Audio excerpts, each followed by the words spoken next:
창세기 24장입니다. 창세기 24장 28절에서 53절까지 보시겠습니다. 창세기 24장 28절에서 53절까지입니다. 창세기 24장 28절입니다.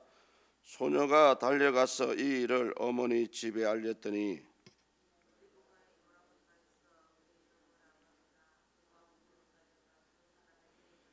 그의 누이의 코골이와 그 손의 손목걸이를 보고 또 그의 누이 리브가가 그 사람이 자기에게 이같이 말하더라 함을 듣고 그 사람에게로 나아가미라. 그때에 그가 우물가 낙타 곁에 서 있더라.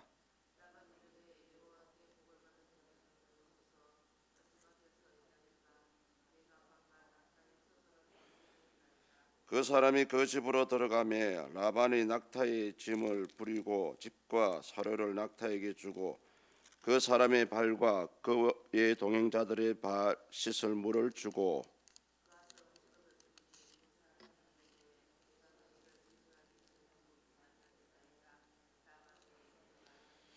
그가 이르되 나는 아브라함의 종이니이다.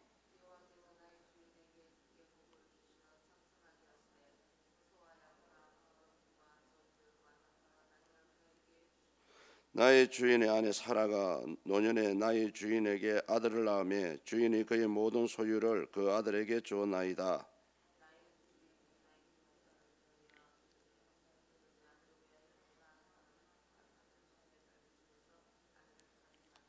내 아버지 집 내 족속에게로 가서 내 아들을 위하여 아내를 택하라 하시기로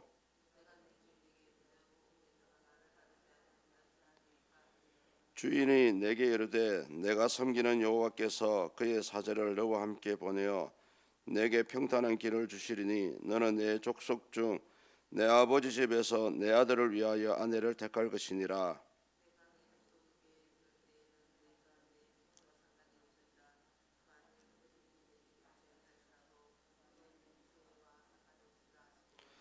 내가 오늘 우물에 이르러 말하기를 내 주인 아브라함의 하나님 여호와여 만일 내가 행하는 길에 형통함을 주실진대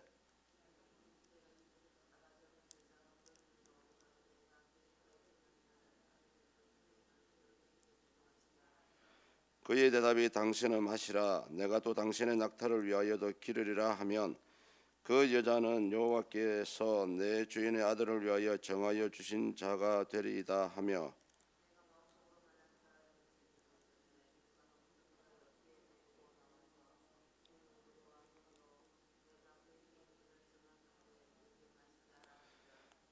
그가 급히 물동이를 어깨에서 내리며 이르되 마시라 내가 당신의 낙타에게도 마시게 하리라 하기로 내가 마시며 그가 또 낙타에게도 마시게 한지라.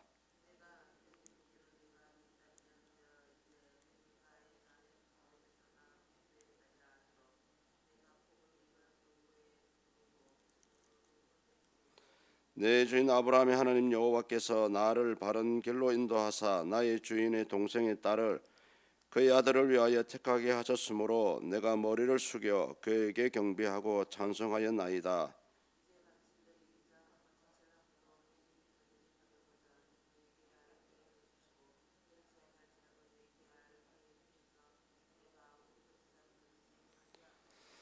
라반과 부두엘이 대답하여 이르되 이 일이 여호와께로 말미암았으니 우리는 가부를 말할 수 없노라.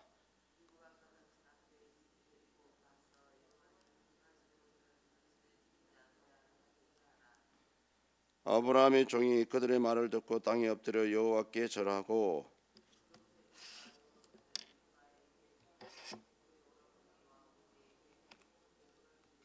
아멘. 예, 계속해서 이삭의 아내가 될 사람을 정하는 그런 과정들입니다. 오늘 이 본문의 내용은 드디어 이제 이 혼사가 이제 결정되는 그런 내용이죠. 우리나라 사람들도 이 결혼에 대해서는 일륜지 대사라고 얘기합니다. 그런데 성경적으로 봤을 때 이 이삭의 약속의 자손인 이삭의 혼사를 정하는 것은 아주 중요한 부분이죠. 가깝게는 약속의 후손들을 위한 그런 첫 단초라고 할 수가 있고요. 크게는 언약 하나님의 구속사의 한 축을 담당할 그 아내를 맞이하는 아주 중요한 부분이라고 할 수가 있습니다. 그 본문을 보시면은 그 혼사가 진행되는데 중요한 역할을 하는 세 사람이 등장을 하죠. 엘리에셀 그리고 리브가, 라반이 등장을 합니다. 어제도 말씀을 드렸지만 엘리에셀은 자신의 기도한 대로 리브가를 만나게 되고요. 또 자신에게 물을 마시게 한 것도 좋은데 무려 10마리의 낙타에게 물을 마시게 하는 그 리브가의 성품을 보고 기도한 대로 리브가를 이제 아내로 낙점을 하게 되죠. 근데 오늘 본문에서 우리가 눈여겨봐야 할 구절이 딱 두 군데 있습니다. 한 구절은 뭐냐면은 엘레셀이 한 말인데요. 본문 40절 말씀입니다. 우리 40절을 다시 한번 읽습니다. 주인이 내게 이르되 내가 섬기는 여호와께서 그의 사자를 너와 함께 보내어 내게 평탄한 길을 주시리니 너는 내 족속 중 내 아버지 집에서 내 아들을 위하여 아내를 택할 것이니라. 아멘. 이 말씀은 사실은 아브라함이 엘리에셀에게 길을 떠나기 전에 했던 약속의 말씀이죠. 내가 섬기는 여호와께서 그의 사자를 너와 함께 보내어 너의 길을 평탄하게 할 것이다. 이런 믿음의 고백을 아브라함이 했던 것입니다. 이것은 뭐냐면은 믿는 자들은 나의 모든 일을 하나님께서 관여할 것이라는 것을 인정하는 그런 고백입니다. 어쩌면 오늘을 살아가는 저와 여러분들의 삶도 하나님의 관념 가운데 있다고 볼 수가 있죠. 다만 우리 사람이 그것을 알지 못하고 인지하지 못하고 깨닫지 못하기 때문입니다. 우리가 아무리 아등바등하며 살아간다 해도 하나님의 선하신 뜻을 어겨갈 수는 없습니다. 오히려 지혜롭고 믿음 있는 자라면은 하나님의 뜻을 발견하고 또 그 가운데 살아갈 수 있도록 해달라고 강구하는 것이 아주 올바른 그 믿음의 모습이라고 볼 수가 있죠. 오늘 아브라함은 이것을 본문 40절을 통해서 고백하고 있습니다. 또 우리 눈여겨봐야 할 인물은 리브가죠. 리브가는 자기에게 주어진 일에 좀 상당히 당황했을 것입니다. 그리고 본문을 살펴보시면 아버지 버두엘을 찾아간 것이 아니고요, 어머니한테 찾아갔다라는 말씀이 나오죠. 왜냐하면은 당시 시대적인 상황 때문에 그렇습니다. 당시는 부의 중심이 아니고요, 목의 중심입니다. 엄마가 그 가정의 중심입니다. 그러다 보니까 이 일의 대소사를 결정할 수 있는 사람은 엄마이기 때문에 엄마에게 딸려간 거예요. 엄마, 나에게 이러한 일이 생겼어요 하고 이제 의논하러 들어간 것이라고 볼 수가 있고요. 마지막으로 등장하는 인물이 라반이죠. 우리가 잘 알고 있는 외삼촌 라반, 야곱과 이렇게 연결되어 있는 라반입니다. 그런데 라반은 이 리브가의 얘기를 듣고 상당히 이제 상기된 것 같아요. 그 당시의 관례로는 자기 누이의 결혼을 주도하는 사람이 부모가 아니고요, 오빠였다라고 합니다. 그 당시 사회가. 그래서 라반이 어떻게 행동하느냐에 따라서 이 결혼이 성사가 될 수도 있고요, 파기가 될 수도 있는데, 그 라반이 얼마나 상기가 되었든지 엘리에셀을 마중하러 나오죠. 원래는 혼주는 집에 있습니다. 그 엘리에셀이 찾아와야 돼요.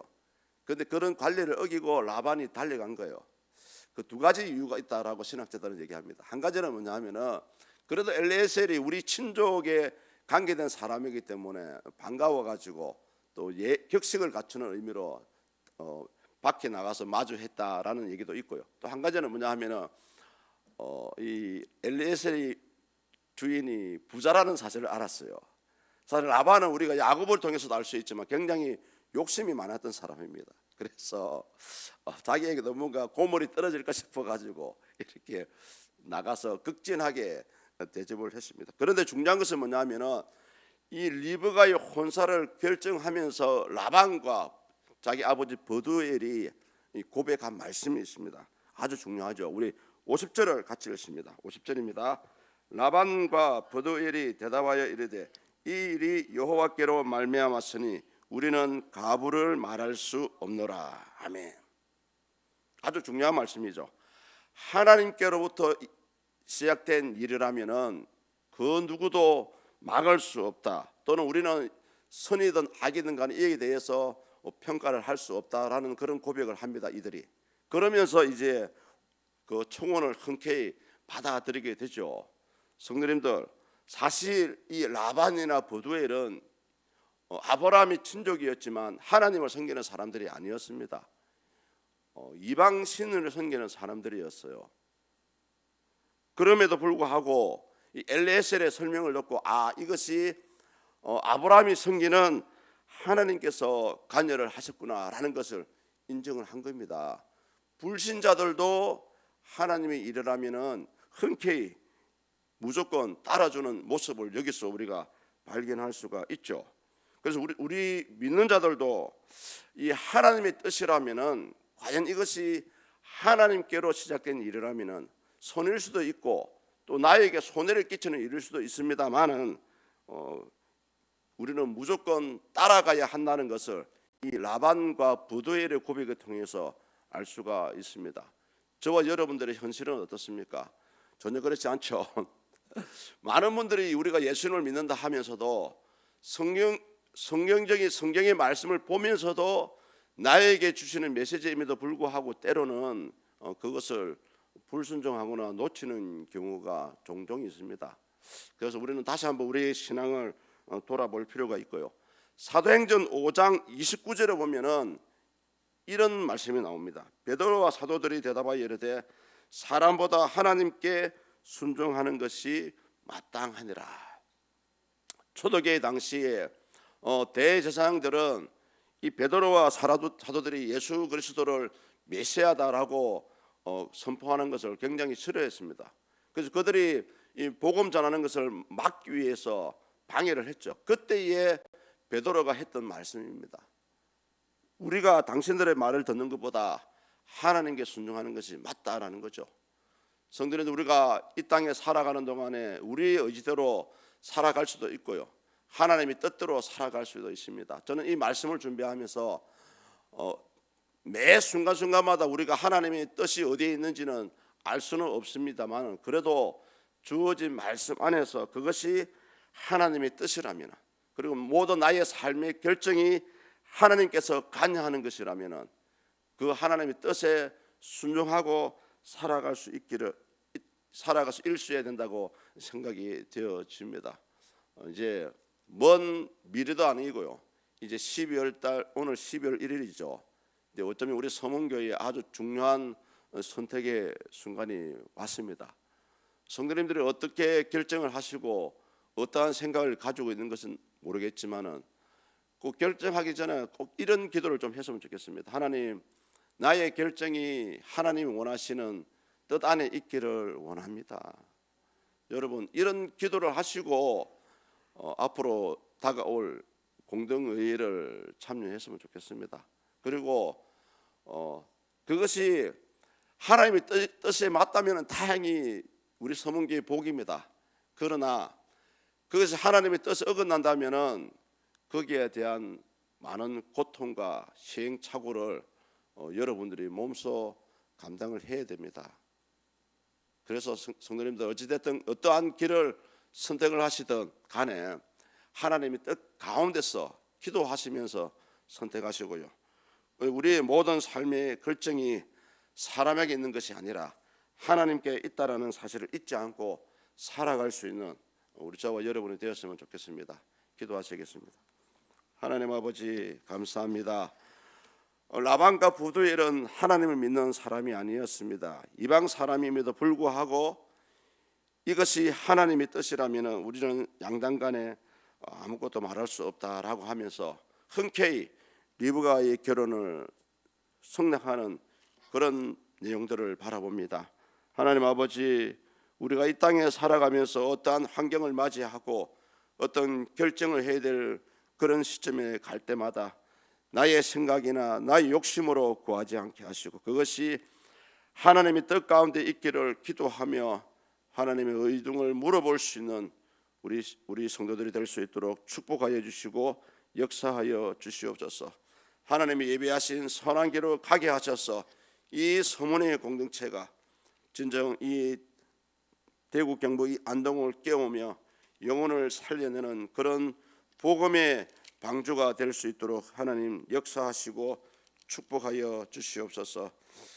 이 다음 세대를 이끌어갈 수 있는 신실한 주의 종을 구하고 있습니다. 하나님, 주께서 예비하신 자가 부디 우리 서문의 후임 담임 목사님으로 세워질 수 있기를 소망합니다. 하나님 간섭하여 주시고 선하신 손길로 인도하여 주시기를 기도합니다.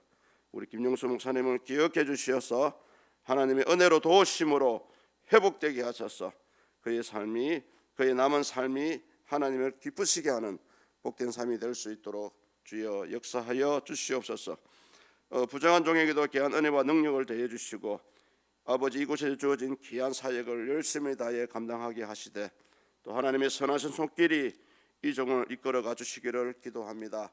특별히 하나님 아버지, 우리 서문의 공동체 가운데 질병과 고통으로 또 삶의 문제로 힘들어하며 근심하며 걱정하는 분들이 있습니다. 그들을 위로해 주시고 하나님이 도우심으로 주여 그들의 모든 문제들이 해결될 수 있도록 주님 축복하여 주시옵소서. 특별히 새로운 사업을 계획하며 새로운 길을 추진하며 또 아버지, 우리 서문에 속한 많은 젊은 아이들이 있습니다. 객지에서 생활할 때에 하나님 그들의 생명을 지키시고 보호해 주시고 늘 변함없이 주님과 동행하며 주님의 뜻 가운데 살아가는 우리 사랑하는 자녀들이 될 수 있도록 주님 축복하여 주시옵소서. 그들의 생명을, 그들의 길을 인도하여 주시옵소서. 감사합니다. 예수 그리스도 이름으로 간절히 기도드립니다. 아멘.